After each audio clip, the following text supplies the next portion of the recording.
The rising sun reveals an unusual sight on Jack Mason's ranch in Wyoming. For 30 years, he's lived alone on this land, caring for his horses and cattle. Every morning looks the same, until today. There, standing in his north pasture, is a horse unlike any he's ever seen. Its coat gleams like polished mahogany, but what catches Jack's eye is the saddle. Diamonds sparkle across the leather, worth more money than his entire ranch. As Jack approaches the magnificent animal, the distant sound of helicopter blades fills the air. Someone's coming to claim this horse, and that someone is about to change Jack's simple life forever. This isn't just about finding a lost horse. It's about two very different worlds colliding in the heart of Wyoming ranch country. Before we jump back in, tell us where you're tuning in from. And if this story touches you, make sure you're subscribed, because tomorrow I've saved something extra special for you. Jack Mason's day usually began the same way it had for 3 decades, before dawn, with coffee from the same dented tin he'd bought at Wilson's General Store when he first purchased the ranch. The tin's blue paint had faded to a weathered gray, much like the streaks in his hair, but it still held his morning comfort, and hidden beneath the coffee grounds, his life savings. Some habits die hard, and trust in banks wasn't one Jack had ever cultivated. This morning, though, that routine shattered the moment he spotted the horse through his kitchen window. His coffee cup froze halfway to his lips, the steam curling. Up into the cold morning air, seeping through the window frame he'd been meaning to fix. The horse was magnificent. Even from this distance, Jack could tell it was no ordinary ranch horse. Its conformation was perfect, the kind you'd see in those fancy horse magazines his wife Martha used to read before cancer took her 5 years back. Arabian, most likely, with that distinctive dish in its face and proud carriage of its head. But it was the saddle that stopped his heart. At first, he thought it was just catching the morning light, but as he stepped onto his porch for a better look, there was no mistaking it. Diamonds, real ones, arranged in intricate patterns across the finest leather he'd ever seen. The saddle alone was worth more than he'd earned in his entire life. "Easy there," Jack murmured as he approached the horse. His boots crunched on the frost-covered grass, each step measured and careful. The horse's ears flicked toward him, but showed no sign of spooking. Whoever owned this animal had trained it well. Up close, the horse was even more impressive. Its coat was a deep bay, groomed to perfection, though now slightly dusty from whatever journey had brought it here. No signs of injury or distress, just a very expensive horse that had somehow wandered onto his modest ranch. The distant thrum of helicopter blades made both Jack and the horse look up. The sound grew louder, and Jack's hand instinctively went to the horse's neck to steady it, but the animal remained calm, as if used to such intrusions. The helicopter appeared over his south ridge, sleek, black and modern, with tinted windows that probably cost more than his truck. It circled once, rotors whipping up dust and fallen leaves, before settling into his front pasture with practiced precision. Jack squared his shoulders, one hand still on the horse's neck. He'd dealt with rich folks before, usually developers trying to buy up ranch land for their luxury homes. But something told him this was different. The helicopter's door opened, and a woman emerged. She moved with the same elegant confidence as her horse, her boots clearly expensive but practical, her jeans and jacket tailored but ready for ranch work. Dark hair pulled back in a neat ponytail, she approached them with purpose, though Jack noticed her relief when she saw the horse. "Champion," she called, and the horse's ears pricked forward. "You had me worried, boy." She stopped a respectful distance from them, taking in the scene, the old ranch house behind them, the weathered fence lines, the mountains in the distance, and Jack himself, probably looking every bit the weather-worn rancher in his work clothes and scuffed boots. "I'm Victoria Blackwood," she said, extending her hand, "and I believe you found my horse." Jack took her hand, noting the firm grip that belied her elegant appearance. "Jack Mason, coffee's still hot if you'd like some. Something tells me there's a story here worth sharing." A smile touched her lips. Genuine, not the condescending kind he'd come to expect from folks who arrived in helicopters. "Mr. Mason, I believe you're right about that.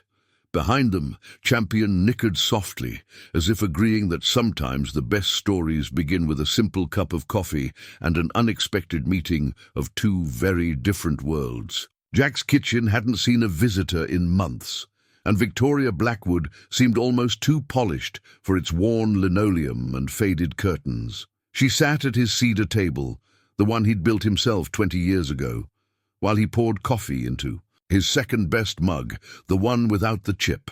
Victoria pulled out her smartphone, its screen casting a blue glow across her face. "I need to let my team know I found him. They've been searching all night." Her fingers moved across the screen with practiced efficiency, the device a natural extension of her world. "Expensive horse to lose," Jack commented, setting down her coffee. "Champion's not just expensive, Mr. Mason. He's irreplaceable." She set the phone aside, wrapping her hands around the warm mug. "My father bred him, last of his bloodline." Jack nodded, understanding loss in all its forms. "Call me Jack, and you might want to tell me how a horse like that ended up in my north pasture." Victoria took a sip of coffee, her eyebrows rising in appreciation. "This is good. Real coffee, not the artisanal stuff my assistant keeps stocking. Just cowboy coffee. Been making it the same way since before phones got smart." That earned him a genuine laugh. "I was doing a photo shoot yesterday, about 20 miles north. High-end Western wear line, my company's latest venture. Champion spooked when one of the drones malfunctioned." "Drones?" Jack's weathered face creased with concern. "Near horses?" I know. Victoria's perfectly manicured hand waved. "In acknowledgement. I told them it was a bad idea, but marketing insisted it would look dynamic. Champion bolted before anyone could grab his reins." Jack leaned back in his chair, studying her. Despite her polished exterior, he recognized something in her eyes, a genuine love for the horse, and maybe a touch of the same independence he valued. "You tracked him here?" Victoria pulled out her phone again, showing him an app. GPS in his saddle. "But the signal was spotty in these hills. We've been searching all night using thermal imaging from the helicopter." Jack couldn't help but chuckle. All that technology, and he just wanted a quiet pasture to rest in. "Sometimes the old ways are better," Victoria admitted, then glanced around his kitchen. Her gaze lingered on the ancient coffee pot, the well-worn tools hanging by the door, the stack of handwritten ledgers on the counter. "Though I imagine you could use a few modern touches around here. Ranch works fine as it is." "Does it?" Her tone was gentle but knowing. "I noticed your south fence needs repair, and that roof's seen better days." Jack stiffened slightly. "Been a dry season. Ranch'll bounce back." Victoria's fingers drummed thoughtfully on her phone. "You know, my company specializes in modernizing traditional businesses. We could—" "Ma'am," Jack interrupted, his voice firm but kind. "I appreciate the thought. But this ranch has been running things my way since before you were born." A shadow of respect crossed her face. "Fair enough. But maybe we could help each other out. Champion seems to like it here, and I could use a place to keep him away from drones and photographers." Before Jack could respond, a commotion outside drew their attention. Through the window, they could see Champion prancing in the morning light, playing with one of Jack's quarter horses over the fence line. "Well, would you look at that?" Jack murmured. Victoria stood, moving to the window. "I haven't seen him this relaxed in months. Ever since father died?" She trailed off, then turned to face Jack. "What would you say to boarding him here? Full compensation, of course, and I'd want to visit regularly." Jack considered the offer, watching the horses play. Champion's diamond. Saddle sparkled in the sun, a stark contrast to his own horse's worn tack. Two different worlds, meeting over a shared love of something pure and simple. "Could work," he said finally, "though that saddle might need to find a safer home than my tack room." Victoria smiled, already typing on her phone. "I'll have my people draw up the paperwork." "Around here," Jack said, "a handshake is enough." Their eyes met, a moment of understanding passing between them. Victoria slowly put down her phone and extended her hand. As they shook on it, both aware that this was more than just a business arrangement, it was the beginning of something neither of them had expected to find on this crisp Wyoming morning. Over the next few days, Victoria's visits became routine. She'd arrive in her helicopter, always at sunrise, Jack noticed, when the light made the mountains look like they were painted in gold.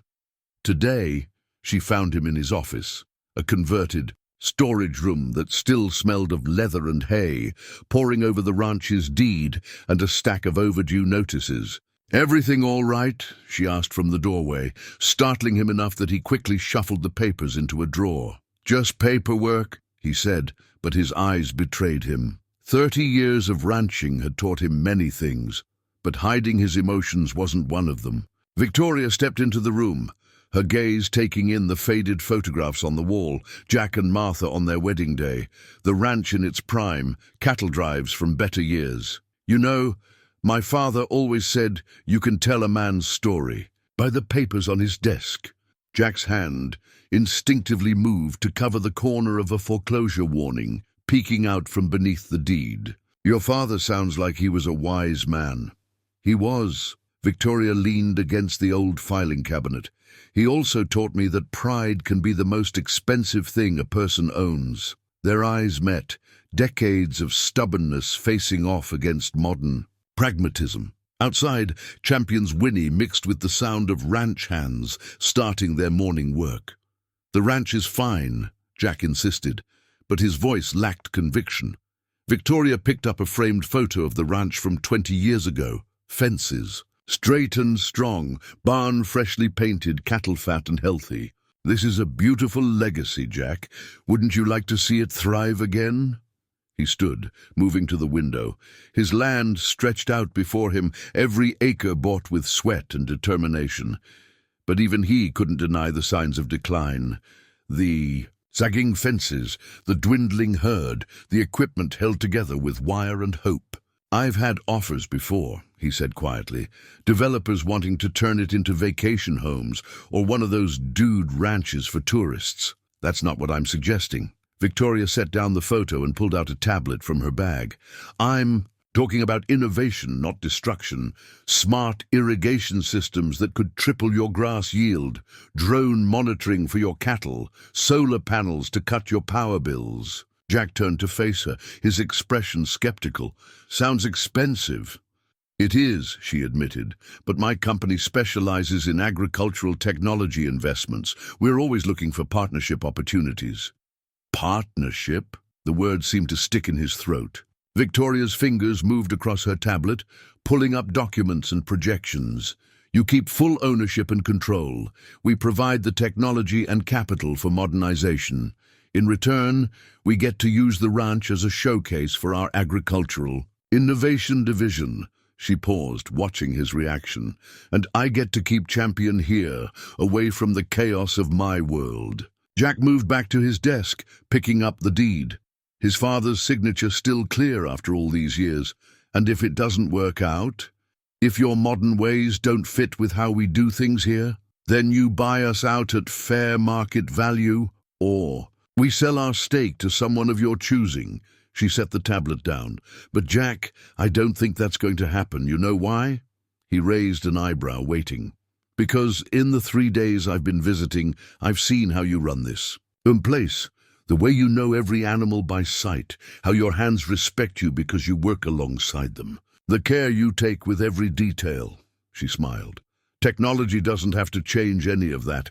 It just makes it easier to preserve what matters." Jack looked down at the deed again, then at the drawer full of warnings and past due notices. Finally, his eyes settled on the photo of him and Martha.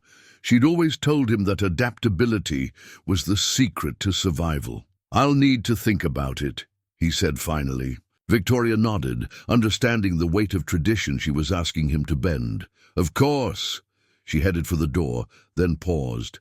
"Oh, and Jack, Champion needs a companion horse while he's here. Maybe that buckskin mare of yours. They seem to get along." Despite himself, Jack smiled. "Maybe they do at that."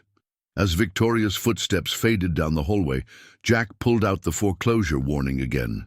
The numbers hadn't changed, but somehow they seemed less final now. Outside his window, Champion and his mare grazed together, two worlds finding unexpected harmony in the morning sun. Over the next few days, Victoria's visits became routine. She'd arrive in her helicopter, always at sunrise, Jack noticed, when the light made the mountains look like they were painted in gold. Today, she found him in his office, a converted storage room that still smelled of leather and hay, poring over the ranch's deed and a stack of overdue notices. "Everything all right?" she asked from the doorway, startling him enough that he quickly shuffled the papers into a drawer. "Just paperwork," he said, but his eyes betrayed him. 30 years of ranching had taught him many things, but hiding his emotions wasn't one of them. Victoria stepped into the room, her gaze taking in the faded photographs on the wall, Jack and Martha on their wedding day, the ranch in its prime, cattle drives from better years. "You know, my father always said you can tell a man's story by the papers on his desk." Jack's hand instinctively moved to cover the corner of a foreclosure warning, peeking out from beneath the deed. "Your father sounds like he was a wise man." "He was." Victoria leaned against the old filing cabinet.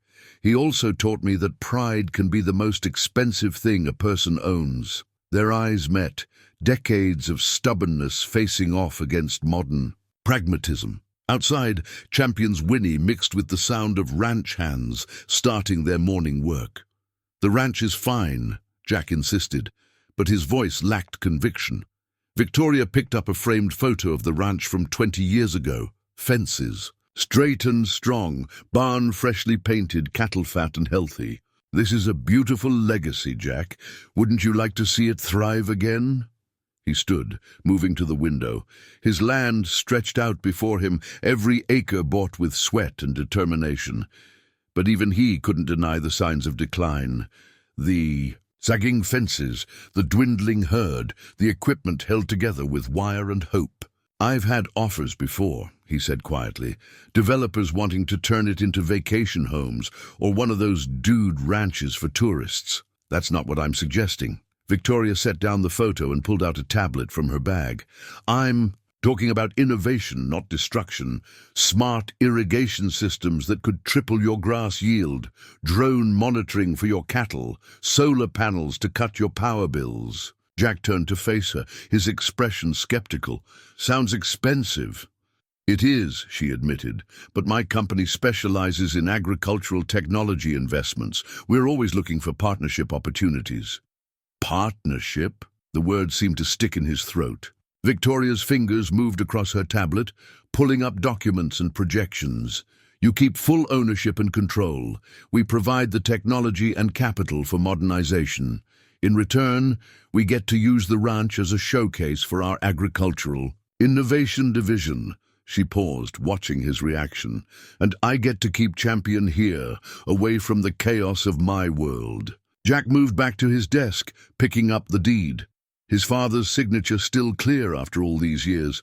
"And if it doesn't work out? If your modern ways don't fit with how we do things here? Then you buy us out at fair market value? Or we sell our stake to someone of your choosing." She set the tablet down. "But Jack, I don't think that's going to happen. You know why?" He raised an eyebrow, waiting. "Because in the 3 days I've been visiting, I've seen how you run this place. The way you know every animal by sight, how your hands respect you because you work alongside them. The care you take with every detail." She smiled. "Technology doesn't have to change any of that. It just makes it easier to preserve what matters." Jack looked down at the deed again, then at the drawer full of warnings and past due notices. Finally, his eyes settled on the photo of him and Martha. She'd always told him that adaptability was the secret to survival. "I'll need to think about it," he said finally. Victoria nodded, understanding the weight of tradition she was asking him to bend. "Of course." She headed for the door, then paused. "Oh, and Jack, Champion needs a companion horse while he's here. Maybe that buckskin mare of yours. They seem to get along." Despite himself, Jack smiled. "Maybe they do at that." As Victoria's footsteps faded down the hallway, Jack pulled out the foreclosure warning again. The numbers hadn't changed, but somehow they seemed less final now. Outside his window, Champion and his mare grazed together, two worlds finding unexpected harmony in the morning sun. Dawn broke over the ranch, revealing the storm's aftermath. The morning light filtered through breaks in the clouds, casting long shadows across puddles that reflected the sky like scattered mirrors. Victoria emerged from the guest room, Martha's old sewing room that Jack had hastily converted for her use, to find him already in the kitchen. The smell of coffee and bacon filled the air, and on the table sat a worn leather photo album, its edges softened by years of handling. Jack stood at the stove, somehow managing to look both awkward and perfectly at home in his role as host. "Hope you slept okay," he said, sliding a plate of eggs and bacon in front of her. "Power's still out, but the gas stove works fine." "Better than I have in weeks," Victoria admitted, accepting the coffee he offered. Something about the storm. It was almost like being a kid again, when the world could still surprise you. Jack nodded, settling into his chair. His fingers brushed the photo album almost unconsciously. "Found this while checking for leaks in the attic. Thought you might be interested in seeing what this place used to be." Victoria drew the album closer, opening it carefully.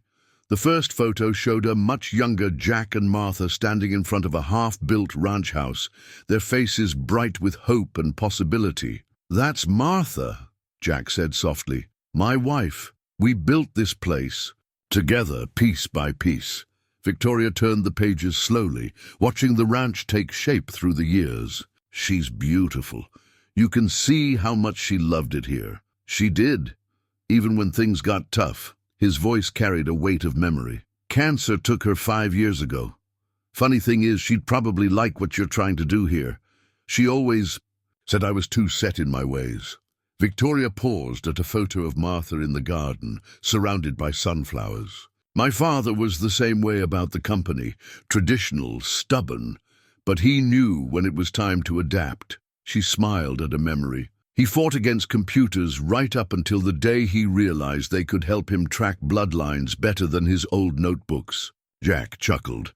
"Martha did the same thing with the washing machine. Swore hand washing was better until I bought her that Maytag. Never heard the end of how much time it saved her." They continued through the album, trading stories. Victoria spoke of her father's passion for horses, how he built their company from a single breeding pair to an empire, but never lost his love for the simple moments in the stable. Jack shared tales of Martha's dreams for the ranch, the improvements she'd planned, the future she'd envisioned. "She would have liked you," Jack said suddenly, surprising himself with the admission. "She always said this place needed more life in it. More future, less past." Victoria closed the album gently. "And what do you think it needs?" Jack was quiet for a moment, looking out at his land in the morning light. The storm had knocked down one of his old fence posts, but somehow Champion's high-tech paddock stood unmarked, its solar-powered monitoring system still blinking steadily. "I think," he said slowly, "maybe it needs both, past and future, like that fancy saddle of yours on a good ranch horse." Victoria smiled, understanding the olive branch he was extending. "We could start small, maybe update the irrigation system. First, that south pasture looked pretty dry even before the storm." "Might be wise," Jack agreed, then added with a hint of humor, "but I'm keeping my old coffee pot. Some things don't need improving." "Deal." Victoria's phone buzzed for the first time since the storm, service finally restored. She glanced at it, then deliberately set it aside. "Now, want to show me what else that storm did to the place? You're pretty good with a hammer, despite what my board might think." Jack stood, a new lightness in his movements. "Reckon we could use all the help we can get, though you might want to change first. Those designer jeans aren't made for repair work." "You'd be surprised what I can do in designer jeans," Victoria shot back, and their laughter mixed with the morning breeze carrying away the last of the storm's shadows. A week later, Jack found himself staring at a laptop screen set up on his kitchen table, its sleek silver surface looking as out of place as a spaceship in his weathered ranch house. Victoria leaned over his shoulder, guiding him through the ranch management software she'd installed. See here? She pointed to a map overlaid with colorful patterns. The satellite imaging shows where your grazing lands are under the most stress. If we rotate the herds through these sections, her finger traced a path across the screen. Jack squinted at the display. Used to do that by feel, walking the land, knowing where the grass was sweetest, and you still will, Victoria assured him. This just helps you see the bigger picture. Look, she clicked another tab, bringing up a series of charts. This tracks rainfall, soil conditions, even predicts weather patterns. The old rancher had to admit it was impressive, though he'd never say it out loud. The system had already helped him spot problems he'd missed on his regular rounds. What's that blinking dot? He asked, pointing to a red marker moving across the map. That's Champion. Victoria smiled. The GPS in his saddle connects to the system. We can track all the horses the same way if you'd like. No more searching. Back 40 when one wanders off. Jack remembered the hours he'd spent last month looking for his mare during a thunderstorm. Might be useful, he conceded, but I'm not putting diamonds on all my saddles. Regular tracking chips will do just fine. Victoria pulled up another screen. Now, about that irrigation system we discussed. The next few hours passed in a blur of technology tutorials. Victoria was patient, answering his questions without condescension, helping him see how each new tool could enhance rather than replace his traditional methods. By afternoon, they were out in the field, Victoria holding a tablet as Jack inspected the newly installed soil sensors. His ranch hands watched with mixture of curiosity and amusement as their boss navigated between the old and new ways. "Mr. Mason," called Miguel, his longest-serving hand, "you going digital on us?" Jack straightened up, wiping dirt from his hands. "Just adding some new tricks to the old dog's repertoire. Smart irrigation saved my father's ranch during a drought of 15, Victoria added, earning appreciative nods from the hands. They'd all seen too many neighboring ranches fail when the rains didn't come. Later, as the sun began to set, Jack sat on his porch reviewing the day's data on his new laptop. The screen's glow illuminated his face as he studied the patterns of his land from this new perspective. Victoria joined him, 2 cups of coffee in hand. "How's it feeling?" she asked, settling into the adjacent rocking chair. Jack took a thoughtful sip, like learning a new language. Strange at first, but starting to make sense. He gestured to a weather alert on the screen. "Systems predicting rain next week. My knee's been saying the same thing." "Trust both," Victoria suggested.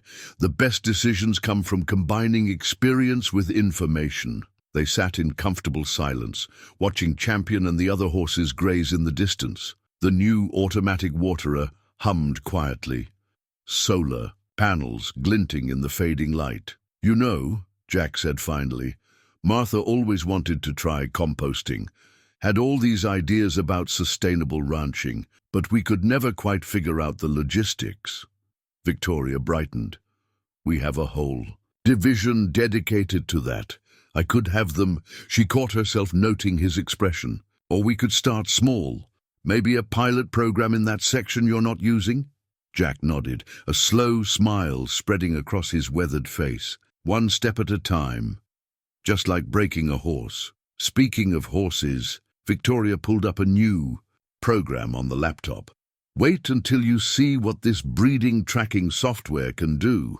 Your bloodline records would be completely digitized, searchable." As night fell over the ranch, the soft glow of the laptop mixed with the traditional light of Jack's old porch lamp, casting twin shadows that merged into one. Inside, past and future were finding their own kind of harmony, 1 megabyte at a time. The Wilson's General Store bulletin board had always been the heart of local gossip, its cork surface cluttered with sale notices, lost pet flyers, and community news.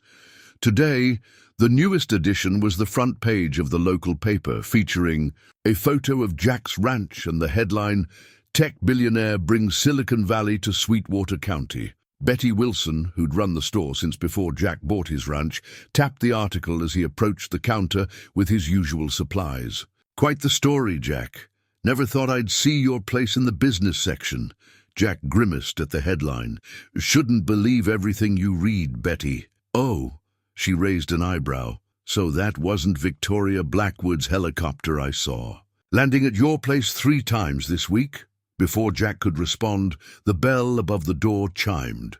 Tom Hawkins, his nearest neighbor, walked in with the same newspaper tucked under his arm. Jack Mason, Tom called out, you holding out on us? Paper says you're revolutionizing ranch management. Paper says a lot of things, Jack muttered, but Tom was already pulling out the article. Local rancher Jack Mason partners with Blackwood. Technologies to create model of sustainable modern ranching, he read aloud. Sources say the multi-million-dollar investment could transform the industry. Tom lowered the paper. That true? Jack squared his shoulders. Just trying some new methods, Tom. Nothing revolutionary about wanting to keep the ranch alive. New methods? Another voice joined in. Sarah Cooper, who ran the feed store. My boy says you've got satellites watching your cattle now. Says Miss Blackwood's bringing in experts from California. The store had grown quieter, other customers pretending not to listen while hanging on every word. Jack felt the weight of generations of tradition in their stares. Victoria's helping modernize some things, he said carefully, but it's still. My ranch, run my way. Victoria, is it? Betty's eyes twinkled. Not Miss Blackwood anymore? Jack felt heat rise in his neck. She's a good business partner, knows her stuff about horses. And she's been staying at the ranch, Sarah added. My Jimmy saw lights in Martha's old sewing room last week during the storm. The mention of Martha's room sent a pang through Jack's chest.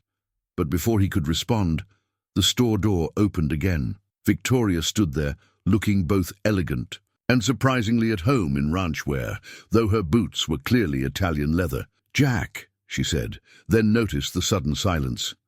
I'm sorry, am I interrupting? Not at all, Betty said warmly. We were just discussing the article about the ranch. Quite exciting for our little community. Victoria moved to stand beside Jack, seemingly unconscious of how natural the gesture appeared. We're hoping it brings positive attention to the whole area. Show people that traditional ranching can adapt without losing its soul. Like that scholarship program you mentioned? Sarah asked. For local kids interested in agricultural technology? Jack turned to Victoria, surprised. This was the first he'd heard of it. Still in the planning stages, Victoria explained. But yes, we want to make sure the next generation has the tools to keep their family ranches thriving. The mood in the store shifted subtly. Sarah nodded approvingly, and Tom's skeptical expression softened. Well, Betty said, bagging Jack's supplies, any chance of keeping our young folks around is good news in my book, though I hope all this progress doesn't mean you'll stop coming in for your coffee, Jack. Some traditions are worth keeping. Victoria picked up the bag before Jack could reach for it. Don't worry, Mrs. Wilson.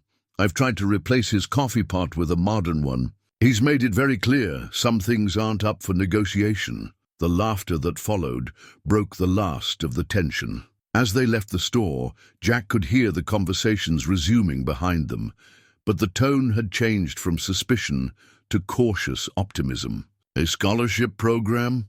He asked as they walked to his truck. Victoria shrugged. Seemed like the right thing to do. This community has already given me something valuable. She glanced at him. A chance to prove that different worlds can work together. Jack looked back at the store, at the newspaper still prominent on the bulletin board. Change was coming, whether he liked it or not, but maybe, just maybe, it didn't have to come alone. The Sweetwater County Rodeo had been a tradition for over 70 years.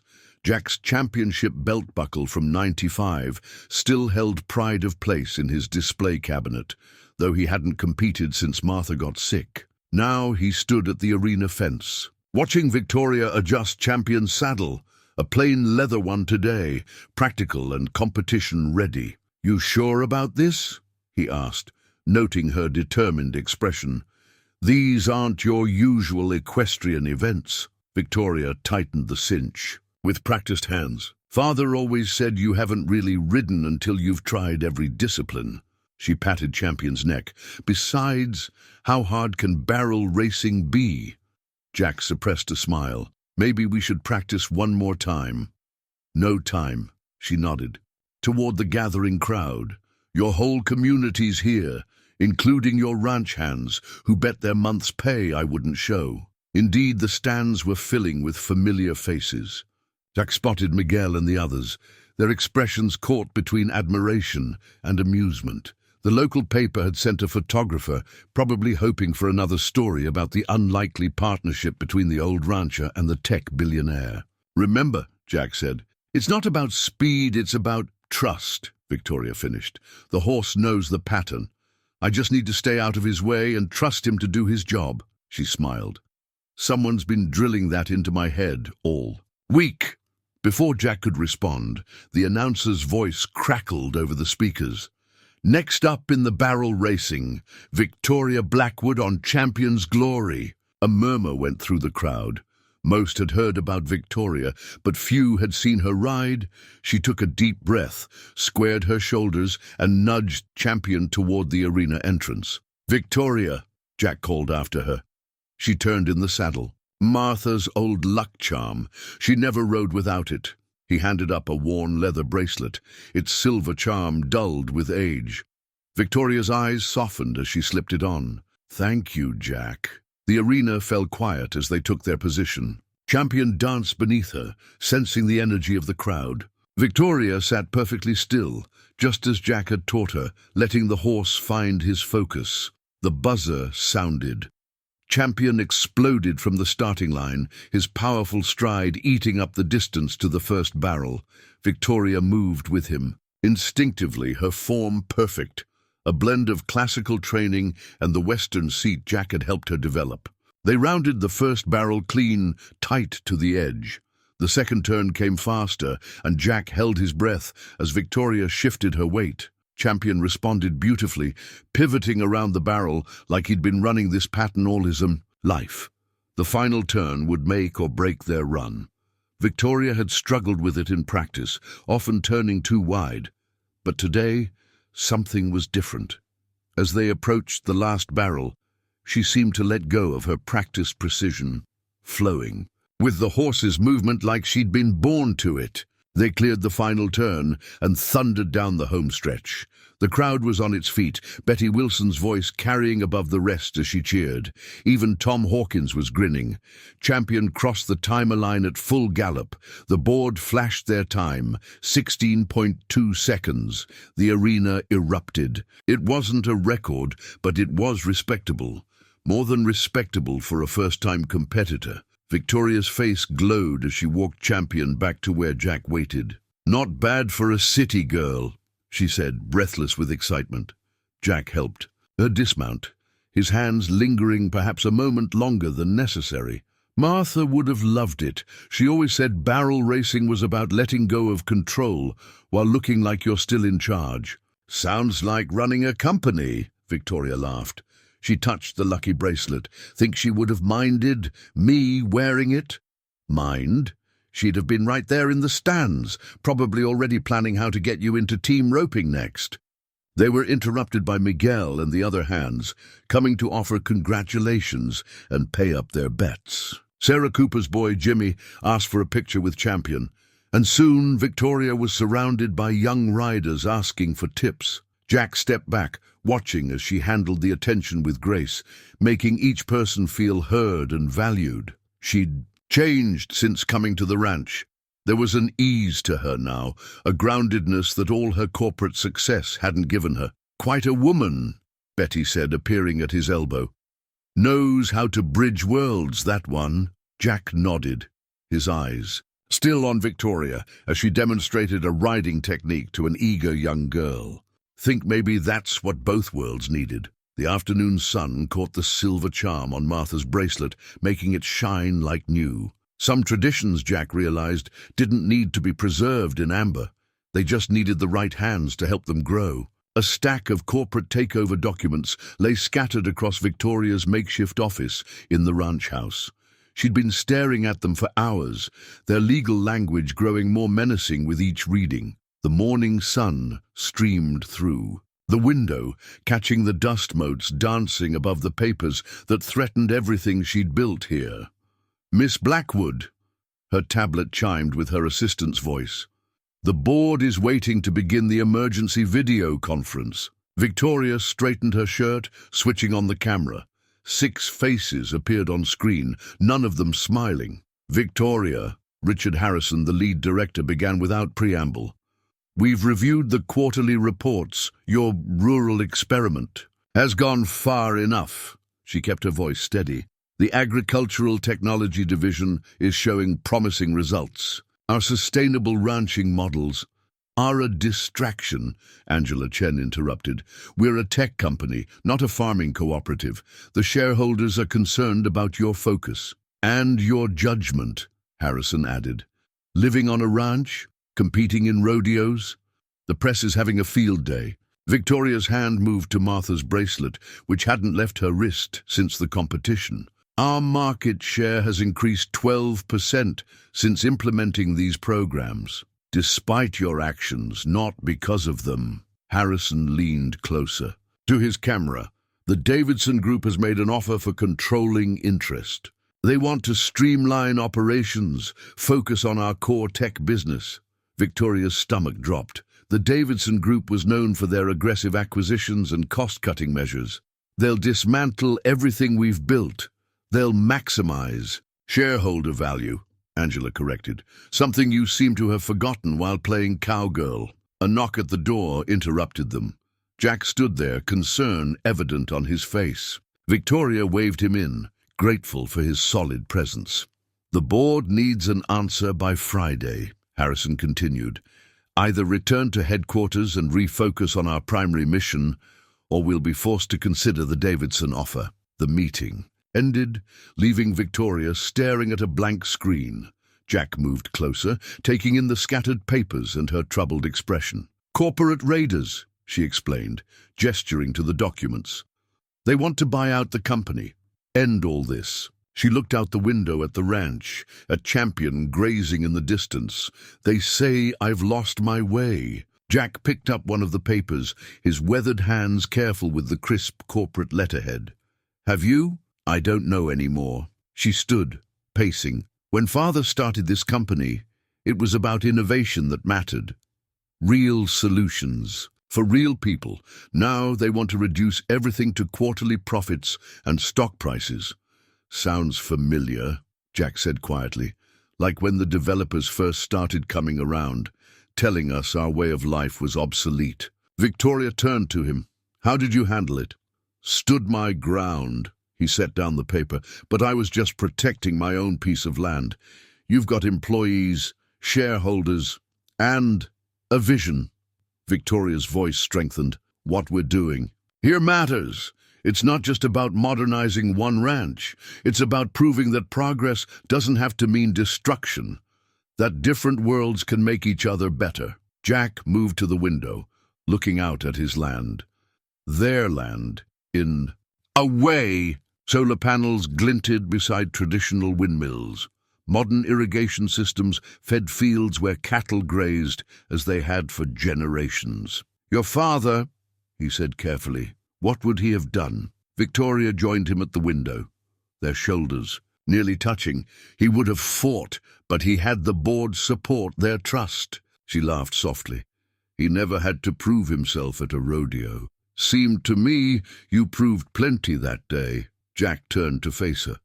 "Showed everyone you could understand their world while bringing the best of yours." Victoria looked down at Martha's bracelet, then back at the takeover documents. "I have until Friday." "We," Jack corrected. When she looked at him questioningly, he shrugged. "Way I see it, we're partners now. Your fight is my fight." Something shifted in Victoria's expression. Relief, gratitude, and something deeper, yet unnamed. She gathered the papers, squaring them into a neat pile. "Then we better get to work," she said, "because I'm not letting them tear apart everything we've built here. Not without one hell of a fight." Jack smiled, and in it she saw the same determination that had kept this ranch alive through drought and disaster. Wouldn't expect anything less from a barrel racing champion. The veterinary bill lay on Jack's desk like a ticking bomb. Even in the pre-dawn light, the number at the bottom was staggering, more money than the ranch made in 3 months. Outside, they could hear Champion's distressed whinnies as Dr. Sarah Martinez worked in the barn. Colic, Jack explained to Victoria, his voice rough from a sleepless night. Bad case.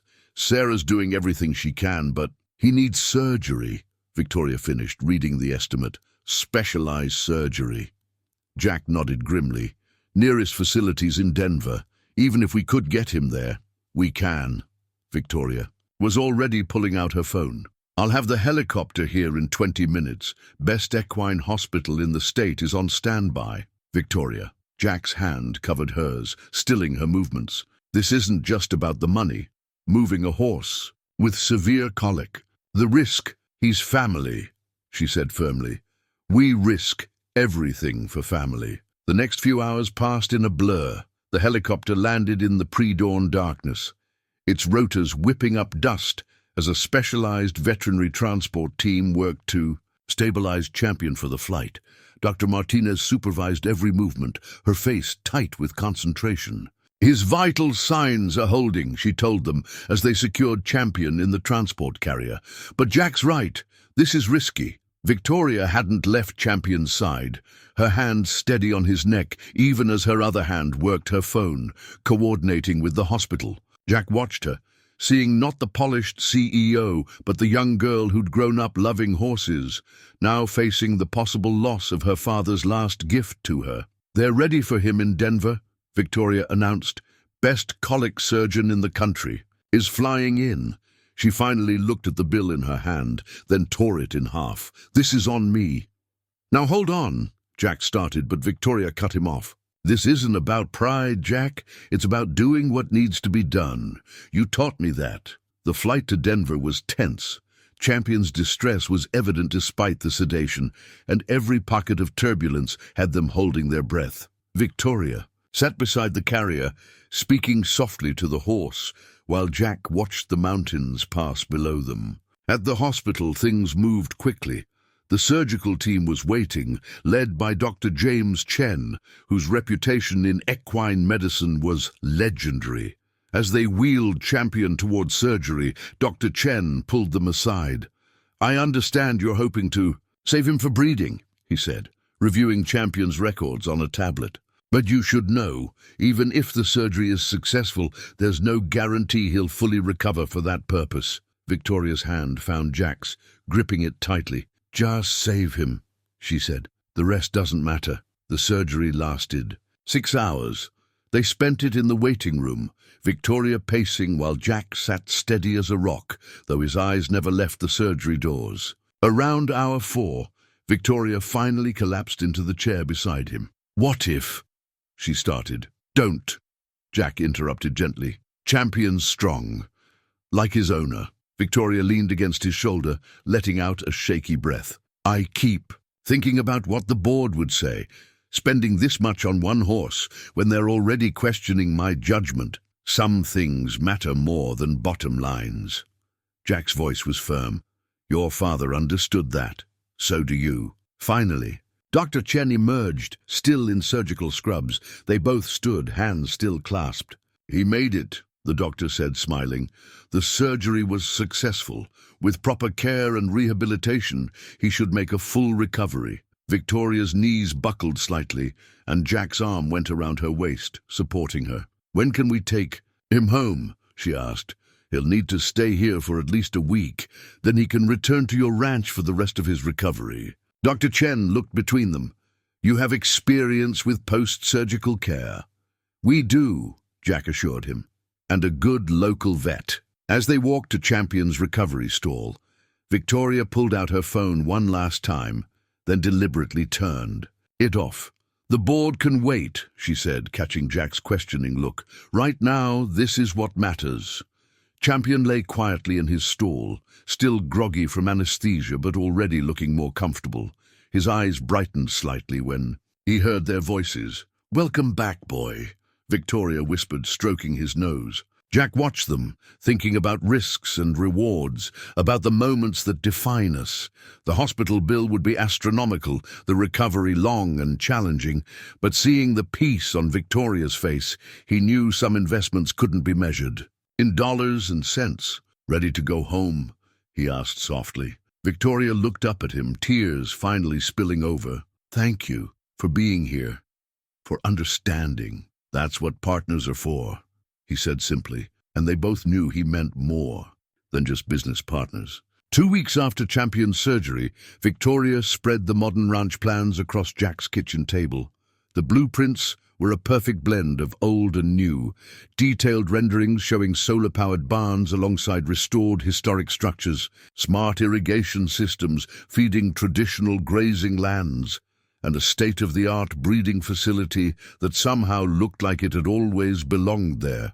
"It's not just about modernizing," Victoria explained, tracing the lines with her finger. "It's about preservation through innovation. See here?" She pointed to the old barn. "We restore it completely, but add subtle tech integrations.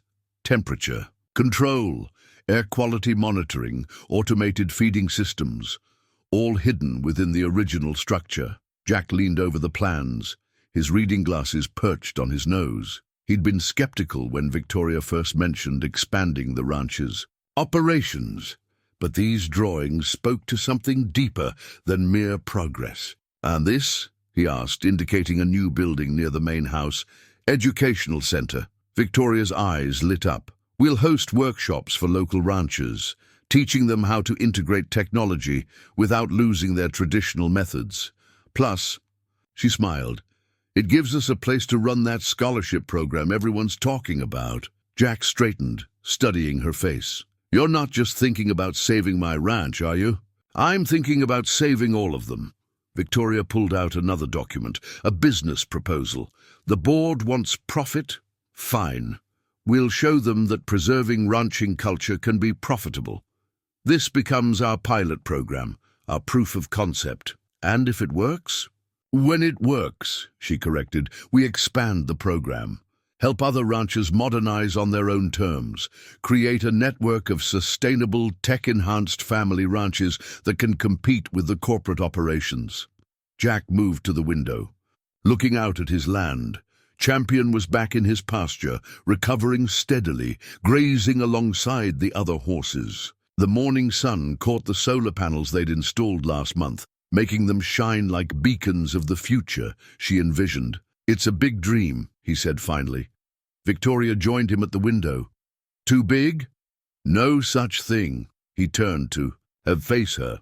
"Martha used to say dreams should scare you a little, means they're worth fighting for." Their eyes met, and Victoria felt the weight of the moment. "I can't do it without you, Jack.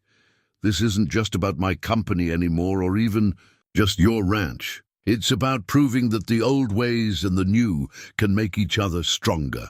Jack picked up the plans again, his weathered hands careful with her vision. "Going to be a lot of work, lot of changes, but the heart stays the same." Victoria touched the drawing of the old barn. "That's what I've learned here. True innovation isn't about replacing the past. It's about building on its foundation." A knock at the door interrupted them. Miguel stood there holding his tablet, one of the many Victoria had provided the ranch hands. "Sorry to interrupt, boss," he said, "but you both need to see this. The morning news." He held out the tablet, showing a business news website. The headline made Victoria's breath catch. "Davidson Group launches hostile takeover bid for Blackwood Technologies." Jack read the article over her shoulder, his face hardening at the details. The Davidson Group was moving faster than expected, leveraging Victoria's absence and Champion's medical expenses to question her leadership. "Friday," Victoria said quietly. "They're calling for a board vote on Friday." Jack looked at the plans, spread across his table at the future they represented. Then he looked at Victoria, seeing not the tech billionaire who'd landed in his pasture, but the woman who'd learned to barrel race, who'd spent sleepless nights nursing his neighbor's sick calf, who'd shown him that change didn't have to mean loss. Then we've got 3 days, he said firmly, to show them what real innovation looks like. Victoria stared at him, hope warring with uncertainty. You're with me? All the way. He gestured to the plans. Let's make your dream our reality. Outside, Champion nickered as if in agreement, and they both smiled. Sometimes the biggest changes started with a single step, or in their case, with a diamond-studded saddle in a Wyoming pasture. Victoria's father's watch felt heavy on her wrist as she watched the sleek private jet taxi to a stop on the small regional airport's runway. She'd found the timepiece while going through the ranch plans, tucked away in her briefcase where she'd placed it the day of his funeral. Now, as her mother and brother emerged from the aircraft, its weight seemed to ground her to both past and present. "Darling," Elizabeth Blackwood called out, impeccably dressed despite the early hour, "what in heaven's name possessed you to make us fly into this charming little airport?" Behind her, Alexander, Alex, to the board members he courted, Lex, to family, adjusted his designer sunglasses, could have at least sent the helicopter. "The helicopter's being used to survey irrigation patterns," Victoria replied, accepting her mother's air kiss. "And this airport's perfectly fine. Like this whole rustic adventure of yours." Alex's tone was sharp. "The board called us, Vic. This has gone far enough." Jack, who'd been quietly loading their luggage into his truck, straightened at Alex's tone. Victoria touched her father's watch, drawing strength from it. "Let's discuss this at the ranch," she said firmly. "I have something to show you." The drive was tense. Elizabeth filled the silence with comments about the dust, the distance from civilization, the lack of proper cellular service. Alex spent the time on his phone, probably texting board members. Victoria watched the familiar landscape roll by, seeing it through their eyes, but loving it all the more for its rugged beauty. "Father started in a place like this," she said, suddenly. "A small breeding operation in Kentucky, before the tech innovations, before the empire. It was just him and his horses. And he worked his entire life to move beyond that," Elizabeth replied, "to give us something better." They crested the hill overlooking the ranch, and despite themselves, both Elizabeth and Alex fell silent. The morning sun caught the solar, rays making them shine like lakes of light.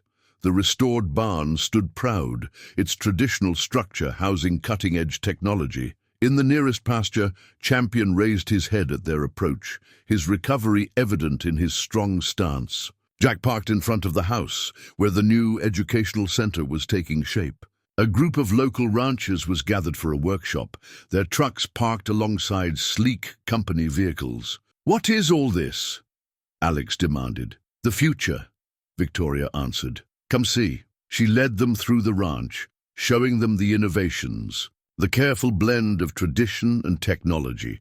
Jack walked with them, adding quiet comments about increased efficiency, improved yields, healthier stock. The local ranchers called out greetings, their respect for both Victoria and Jack evident.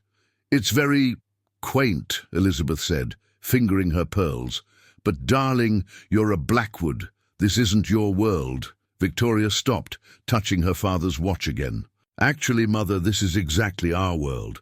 Father understood that. Everything we built came from understanding real people's needs, not just chasing profits. The Davidson Group's offer," Alex began, "would destroy everything Father built."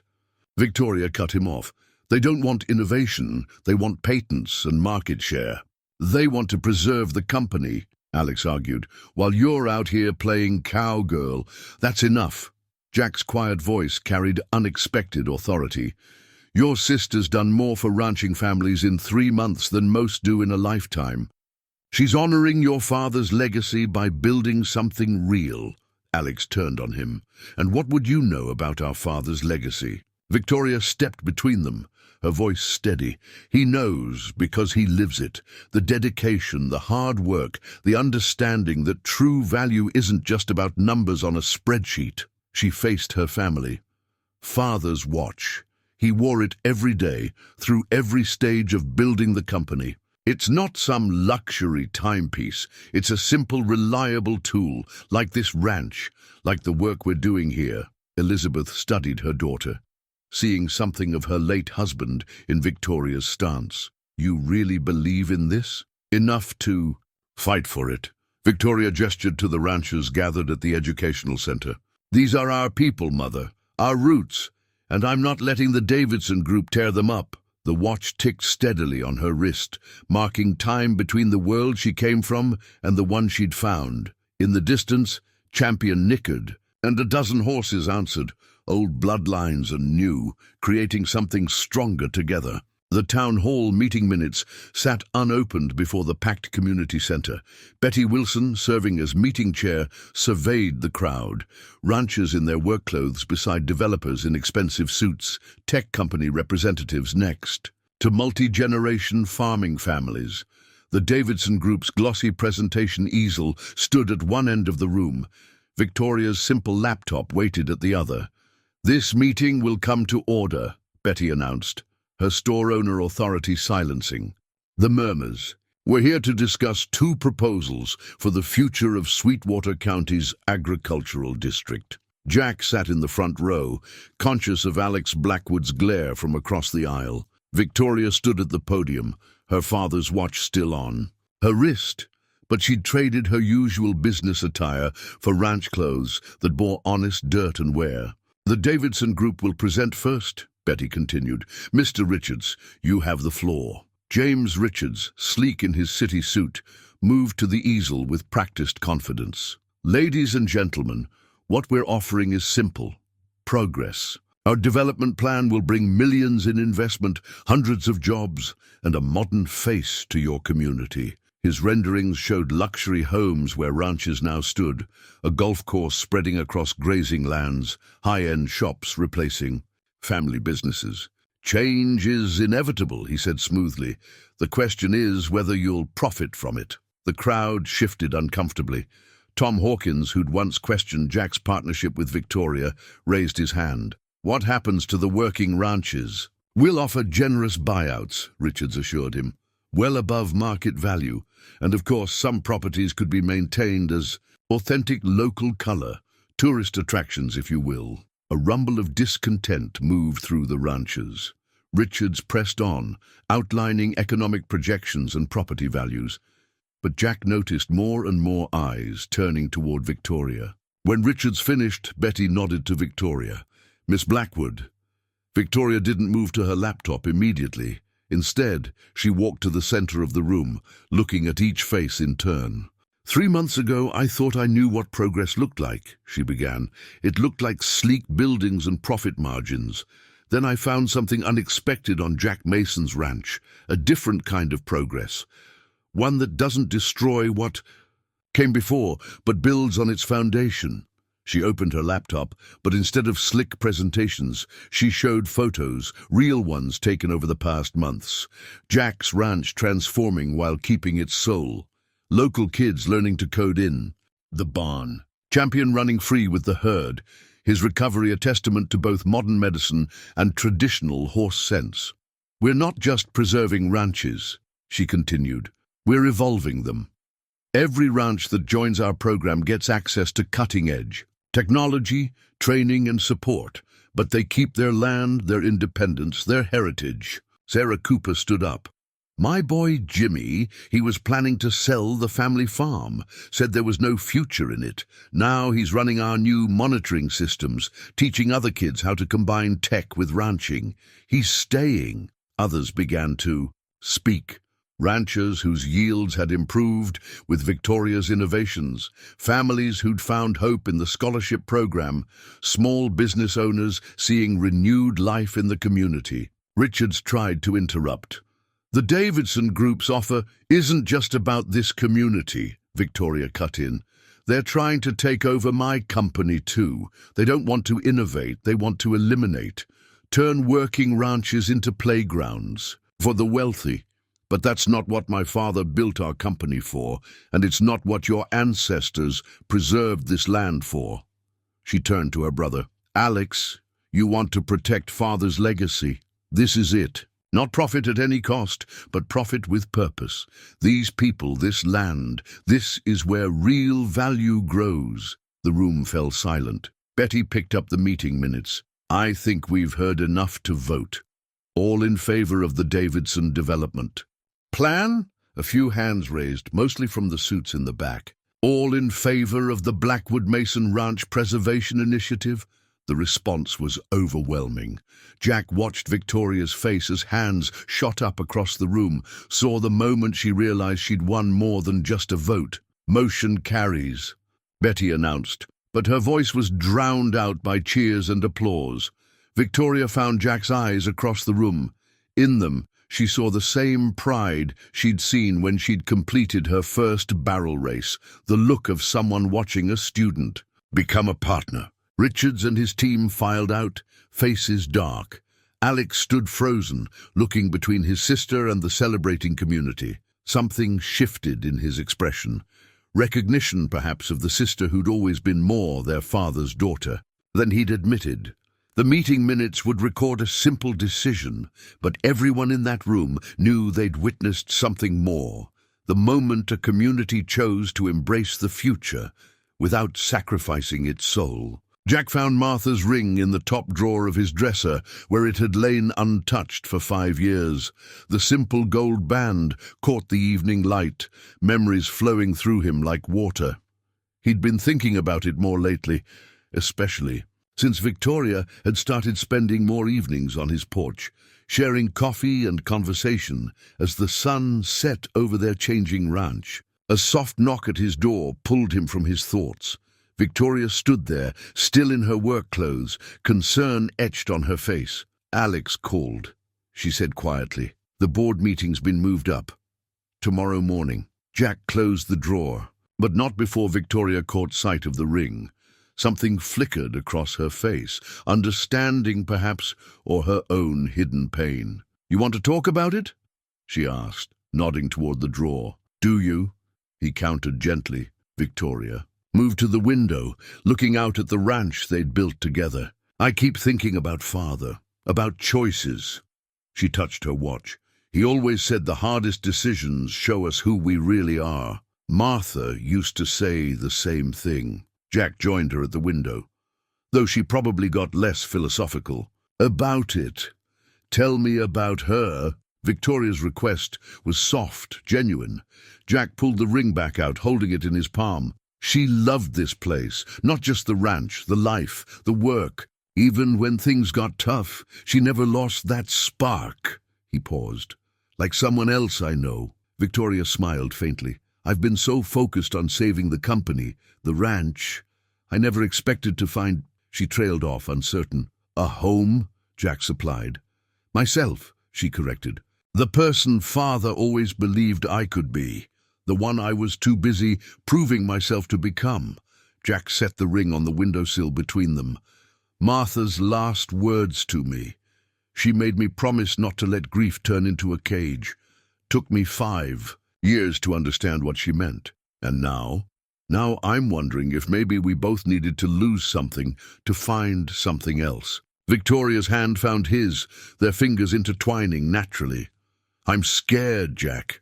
Not of losing the company, of losing this, the ranch, the community. She squeezed his hand. You. Hey, he turned her to face him. Whatever happens tomorrow, this is real. What we've built here isn't just about business plans or innovative tech. It's about 2 people learning to trust again. But what if they win? What if the Davidson group? Then we'll fight together. Jack picked up Martha's ring again, studying it in the fading light. You know, she left me a letter. Said when I found someone who made me brave again, I'd know what to do with this.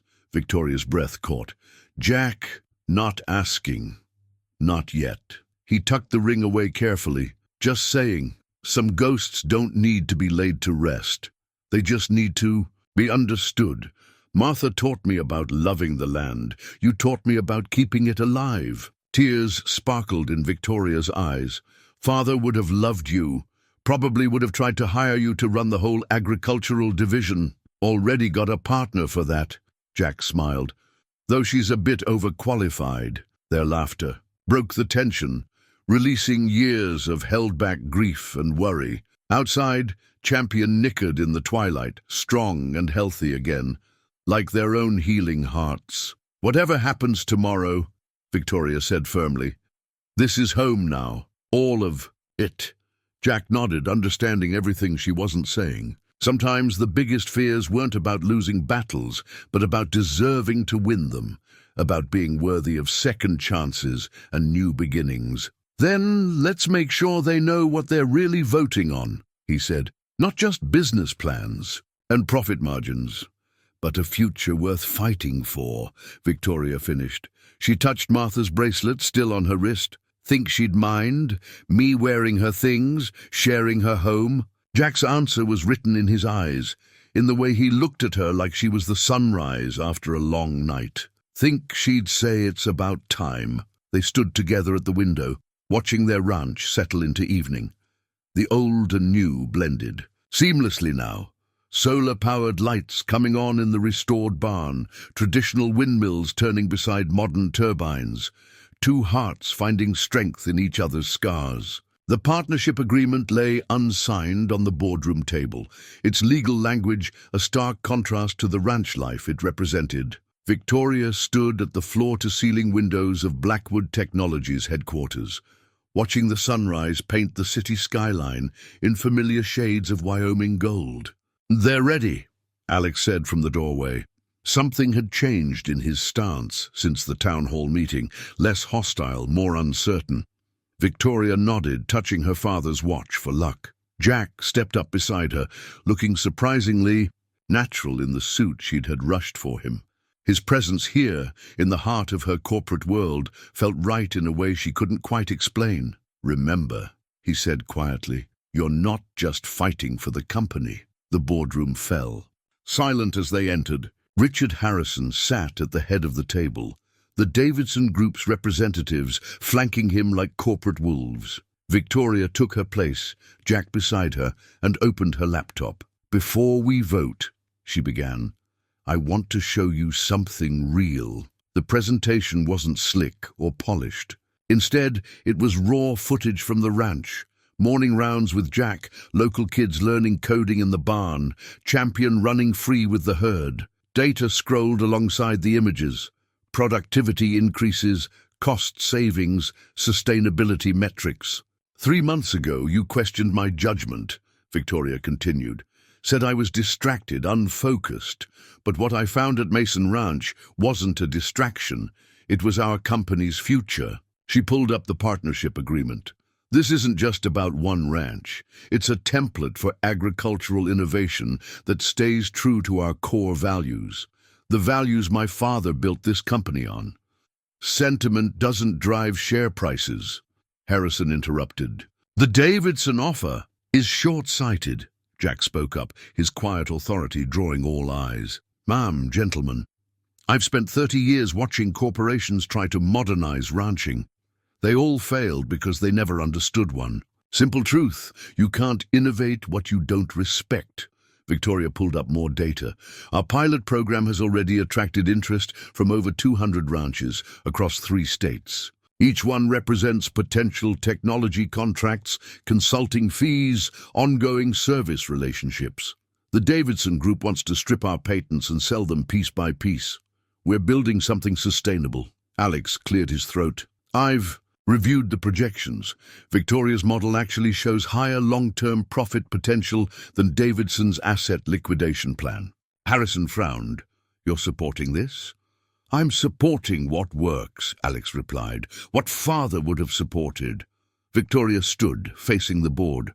"Tomorrow's headline will either read, 'Blackwood Technologies abandons core mission,' or 'Innovation Giant launches revolutionary agricultural initiative.' Your vote decides which future we choose." "And if we vote for the Davidson offer?" Harrison challenged. "Then you lose more than my shares," Victoria said firmly. "You lose the trust of every farming community we hope to work with. They're not just markets. They're partners. Like Jack and I are partners." Her hand found Jack's as she spoke, and the simple gesture carried more weight than any business proposal. The board members shifted, looking between the Davidson Group representatives and the future Victoria and Jack represented. "I move we vote," a senior board member said quietly. Harrison looked around the table, seeing the shift in the room. "Very well. On the matter of the Davidson Group's purchase offer," hands began to rise. Victoria held her breath, feeling Jack's steady presence beside her. One by one, the votes were counted. "Motion failed," Harrison announced tightly. "The Davidson offer is rejected." The Davidson Group representatives stood, abruptly, gathering their papers. Victoria barely noticed them leave, her attention focused on the partnership agreement, the physical symbol of everything they'd fought for. "We'll need to move quickly," Alex said. "Suddenly, all business. Draft. Announcements, contact the press." "First," Victoria interrupted, picking up a pen, "we make it official." She signed the agreement with a steady hand, then offered the pen to Jack. "Partners?" Jack took the pen, his weathered hand sure as he added his signature next to hers. "Partners." The morning sun streamed through the windows, catching the gold of Martha's ring in Jack's pocket, a promise waiting for the right moment. On the laptop screen, Champion galloped across green pastures, strong and free. "Well," Harrison said, attempting to regain control, "we should discuss implementation." "Actually," Victoria smiled, gathering her things, "we have somewhere to be. The real work happens on the ranch, not in boardrooms." She turned to Jack. "Ready to go home?" His answer was in his eyes, in his smile, in the way he looked at her like she was the sunrise over their shared land. "Been ready since you first landed that helicopter in my pasture." Together, they left the corporate towers behind, heading back to the place where diamonds met dirt, where tradition met innovation, and where two hearts had found their true home. The new ranch sign caught the morning light, its carved wooden surface seamlessly incorporating both tradition and technology. Mason Blackwood Ranch, where heritage meets innovation, was burned into aged oak, while beneath it, subtle solar-powered lights and a digital information display provided real-time updates about tours and educational programs. Victoria stood back, admiring their handiwork. "What do you think?" "Looks right," Jack said, his arm naturally finding its way around her waist. "Like it belongs here." Around them, the ranch hummed with purposeful activity. A group of local high school students huddled around tablets in the new educational center, learning to code the automated feeding systems. In the restored barn, Sarah Cooper's son Jimmy led a workshop on drone monitoring for cattle management, his audience a mix of weathered ranchers and tech specialists. "Miss Blackwood!" A young girl ran up, her boots kicking up dust. "Champions! Data is showing some unusual patterns. Can you come look?" Victoria smiled at the tablet the girl held, one of hundreds they'd distributed through their educational program. "Let's check it out, Katie. And remember, you can call me Victoria." They headed to Champion's paddock, where the horse stood contentedly. His saddle now carried subtle monitoring devices instead of diamonds, providing valuable data for their e-breeding program. "See here?" Katie pointed to the screen. His movement patterns changed last week. Victoria studied the data, pride swelling in her chest. 6 months ago, Katie had been ready to leave the family ranch. Now, she was their most promising student in agricultural technology. "Good catch," Victoria praised. "Let's add this to your research project. Could be valuable for other ranchers tracking horse health." Jack watched them work, remembering his own initial resistance to all this technology. Now, it seemed as natural as the rhythm of the seasons, each innovation making their traditional work more effective, not less authentic. The sound of approaching vehicles drew their attention. A convoy of cars made its way up the drive, representatives from 3 more counties coming to learn about their program. Alex stepped out of the lead car, looking more comfortable in casual clothes than he ever had in his corporate suits. "Quite a turnout," he called out, greeting his sister with a hug. "Word's spreading fast. Good thing we're ready for them," Victoria replied. Indeed, the ranch had evolved into something extraordinary. The main house retained its rustic charm while housing a state-of-the-art control center. The barns balanced traditional architecture with modern efficiency. Even the old bunkhouse had been transformed into a comfortable dormitory for visiting students and researchers. As Jack led the new group on a tour, his quiet authority naturally complementing Victoria's innovative vision, Betty Wilson arrived with a fresh batch of coffee and her famous pastries. "Thought your guests might appreciate some local hospitality," she said, setting up in the educational center's kitchen, "though I did use that fancy new coffee machine you installed. Must admit it makes a fine brew." Victoria helped her arrange the cups.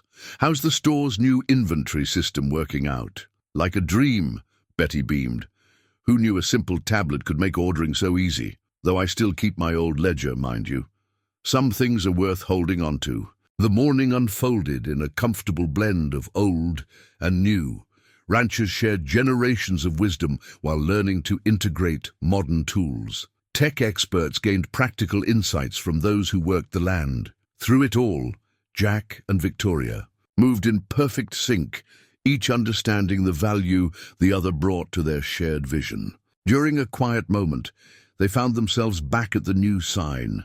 The afternoon sun made the digital display sharp and clear while softening the aged wood around it. "Remember when you first landed here?"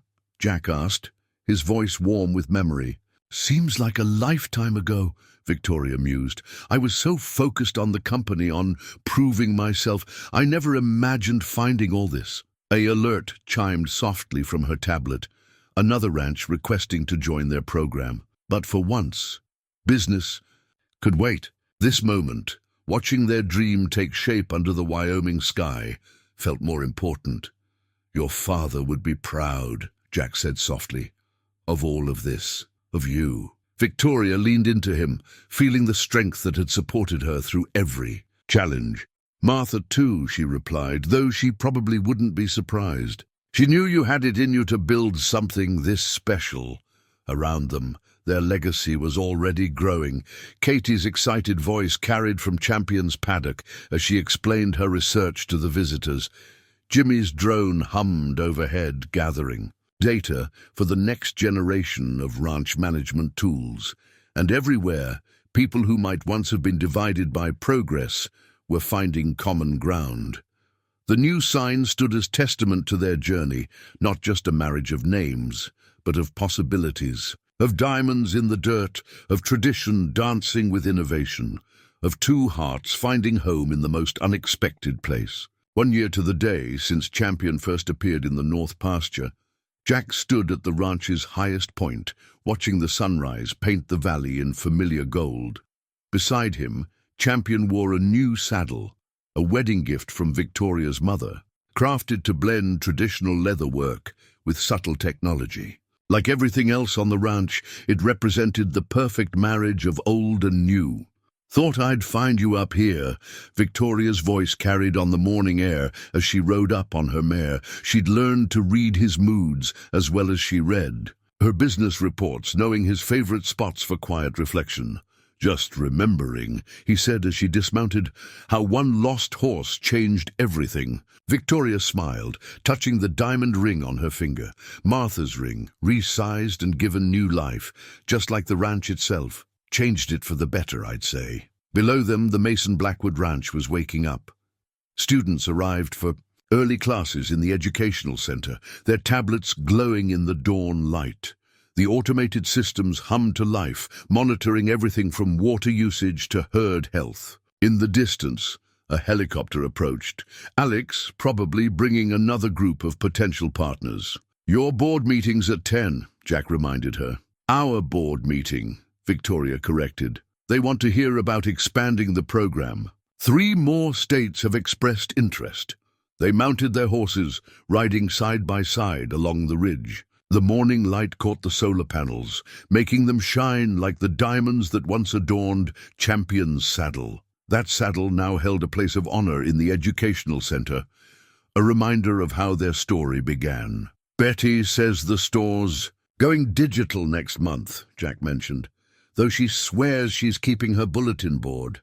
"Some traditions are worth preserving," Victoria agreed. like morning coffee from your old tin. They reached the spot where they'd first met, where a helicopter had once landed in a cloud of dust and possibility. Now the space hosted a gathering, area for community events, seamlessly blending into the natural landscape. Champion nickered softly, and they turned to see Katie approaching on her own horse, tablet in hand. "Morning! The new foal's data looks amazing. Champion's bloodline is stronger than ever, just like everything else around here," Victoria said, exchanging a knowing look with Jack. They rode together toward the main house, where Martha's old sewing room had become Victoria's office, though she spent more time in the barn than behind. A desk. The ranch hands called out greetings as they passed, no longer surprised to see their boss's wife running complex systems from horseback. "You know," Jack said as they dismounted, "a year ago I thought I was fighting to preserve the past. Never dreamed I was actually building a future." Victoria took his hand, their wedding bands catching the light. "That's the thing about love," she said. "The real kind. It doesn't just preserve, it transforms." Inside, their home remained a perfect blend of rustic charm and modern convenience. Photos of their wedding sat beside pictures of Martha and Victoria's father, generations of dreams building upon each other. The old coffee pot still held pride of place in the kitchen, right next to the high-tech brewing system Betty had insisted on giving them as a wedding gift. "Ready to change more lives today?" Victoria asked, pouring their morning coffee. Jack looked out at their ranch, at the students learning to code in the barn where he'd once stored hay, at the solar-powered windmills turning beside their traditional counterparts, at Champion running free with his growing herd. "You know what Martha used to say about change?" he asked, pulling Victoria close. "She said it's like breaking a wild horse. Scary at first, but if you trust each other, you both end up stronger." "Smart woman," Victoria murmured. "Think she and father are watching, proud of what we've built?" "I know they are." Jack kissed her softly, though I doubt either of them imagined it would take a diamond saddle to bring their dreams together. Outside, the ranch continued its morning rhythm, tradition and innovation dancing their perfect dance. A new day was beginning at the Mason Blackwood Ranch, where diamonds met dirt, where old met new, and where love had proven stronger than any force trying to tear it apart. Champion raised his head from grazing, watching his humans with wise eyes. He'd led them to each other after all, carrying hope like diamonds on his back. Now he watched over their legacy, their love, their future, a future as bright as morning sun on a diamond saddle, as solid as a handshake over coffee, as endless as the Wyoming sky.